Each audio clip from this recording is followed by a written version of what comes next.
Hello everyone. तो मेरी vlog की शुरुआत होती है यहाँ से ही, जहाँ हम नौले में जाके, धारा में जाके अपने बेटे को नहला रहे थे ठंडे ठंडे पानी से। ये देखिए इतना सुंदर व्यू था और पानी जो था वो बहुत ठंडा था। ये देखिए वो तो सडनली वो कांप रहा था।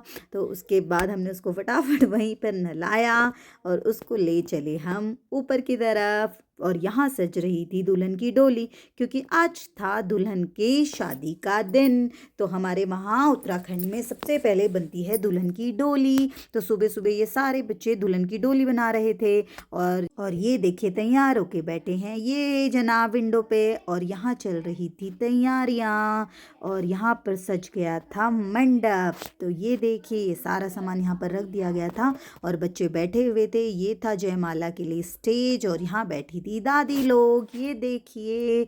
और हमारी दुल्हन भी सज चुकी थी, दुल्हन तैयार हो चुकी थी, उनके साथ थी उनकी बड़ी बहन और एक छोटी बहन।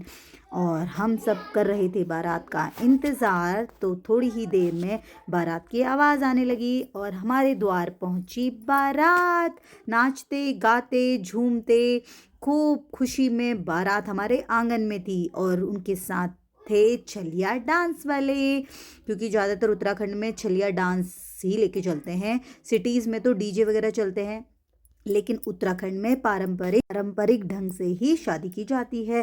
तो दूल्हे की एंट्री हो चुकी थी अंदर। ये देखिए सब लोग आ चुके थे, कलश भी आ चुका था, पंडित जी भी बैठ चुके थे और दूल्हे को देखने के लिए सब लोग बेताब थे। लेकिन आपको पता है क्या हुआ? हमारे उत्तराखंड में दूल्हे को लाया जाता है डोली में। जो सुबह मैंने आपको डोली दिखाई थी ना दुल्हन के लिए, तो पहले वो दूल्हे के लिए थी, दूल्हे के लिए ले गई और दूल्हे को द्वार से बिठाकर उसको यहाँ मंडप तक लाया गया है। ये देखिए बाहर सिटीज़ में तो दूल्हा आता है घोड़ी पे चढ़ के, उसको घोड़ी से उतारा जाता है, लेकिन हमारे उत्तराखंड में जो दूल्हा है वो द्वार पे आता है डोली से। ये देखिए, और जो दूल्हा एंट्री कर रहा है तो उनको रिसीव किया दुल्हन के पापा ने। तो सबसे पहले इस चिन्ह का पूजा की गई। ये है विजय चिन्ह का, रेड एंड वाइट फ्लैग रहता है ये। और ये बाराती कर रहे थे डांस गानों पे, छोलिया सारे बारातियों को लग रही थी बहुत गर्मी, क्योंकि ये लोग बहुत दूर से डांस करते हुए नीचे की तरफ आए थे, लेकिन फिर भी डांस करना बंद नहीं कर रहे थे। और यहाँ सब लोगों ने चावल परखे, दूल्हे की नज़र उतारी और चावल परख के फिर उनको बिठा दिया स्टेज में, जहाँ हुई जयमाला। और हम भी पहुँच गए उनको आशीर्वाद देने। और उसके बाद जयमाला के टाइम पे सारे रिश्तेदार जितने भी लोग बड़े हैं वो सब लोग वहाँ पर आते हैं और उनको आशीर्वाद देते हैं।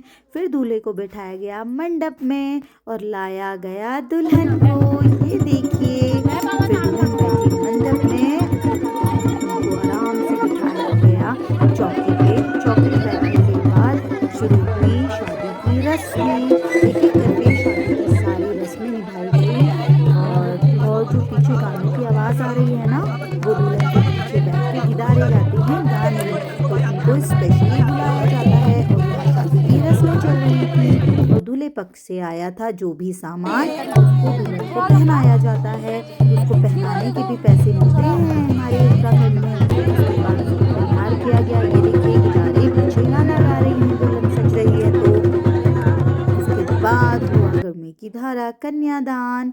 तो ये जो लम्हा होता है ना, ये हर लड़की की लाइफ में बहुत इम्पॉर्टेंट होता है और बहुत इमोशनल। लड़की के साथ साथ लड़की के माता पिता के लिए भी ये बहुत इमोशनली मोमेंट होता है कि वो अपनी लड़की को 20-25 साल पाल पोस के वो किसी और को सौंप देते हैं और उसी पल लड़की की सारी ज़िंदगी बदल जाती है। वो एक पल में अपने मायके को छोड़कर ससुराल वालों की हो जाती है।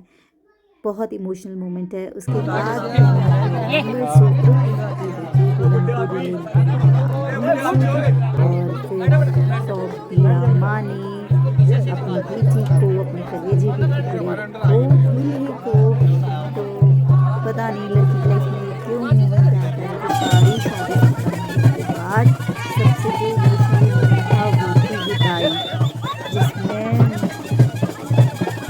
अपना मायका छोड़ के जाना ही पड़ता है। मैं भी बहुत इमोशनल हुई थी जब ये लड़की की लाइफ में ये कभी भी देखती है ना, तो मुझे अपना दिन याद आ जाता है, अपने माँ बाप याद आ जाते हैं कि हम अपने माँ बाप को छोड़कर किसी अनजान परिवार को अपनाते हैं, उसको अपना मानते हैं और बाकी पूरी ज़िंदगी फिर उन्हीं के लिए जीते हैं और उन्हीं के लिए मरते हैं।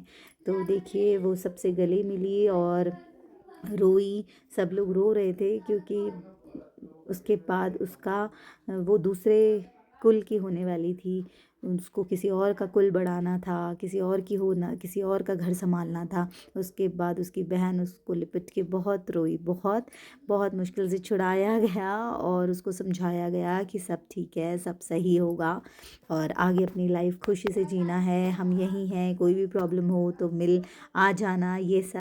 और उसके बाद उसकी सखी सहेलियां भी आई जो बचपन से उनके साथ खेली पढ़ी लिखी। अब उनकी भी, और ये जो ये थी ना, इनकी भी शादी थी नेक्स्ट डे, तो इसीलिए उन दोनों ज़्यादा इमोशनल हो गए थे। उसके बाद दुल्हन को बिठाया गया डोली में और उस डोली को सबसे पहले ले जाया जाता है द्वार की तरफ और द्वार की तरफ ले जाके उसको फिर वापस रिटर्न ले आया जाता है। देखिए आप, डोली का मुंह जो है वो घर की तरफ है, तो सबसे पहले दुल्हन को बिठा के उसको उठा के द्वार पे ले जाते हैं, फिर द्वार से वापस लाए और वापस लाने के बाद उसको उतारा गया और फिर डोली का मुंह सीधा किया जाता है और सीधे मुंह से फिर दुल्हन को विदाई दी जाती है।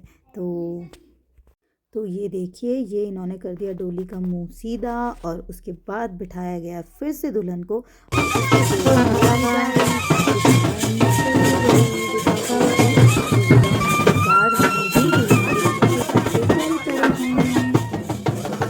जब हम ऊपर गए तो हमें मिले ये अंकल लोग, तो ये कह रहे थे बेटा हमारी भी वीडियो बना दो।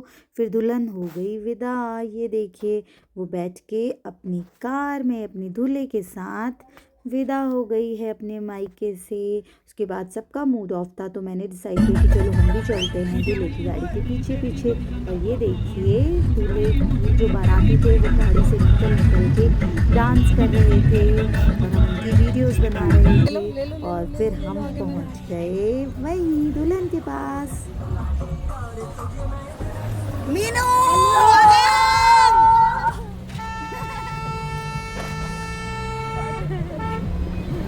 वहाँ पहुँचने के बाद हमने किया दुल्हन को तैयार, फटाफट अपने मोबाइल का टॉर्च ऑन किया, थोड़ा सा उसका गेटअप ठीक किया और दुल्हन को विदा किया। क्या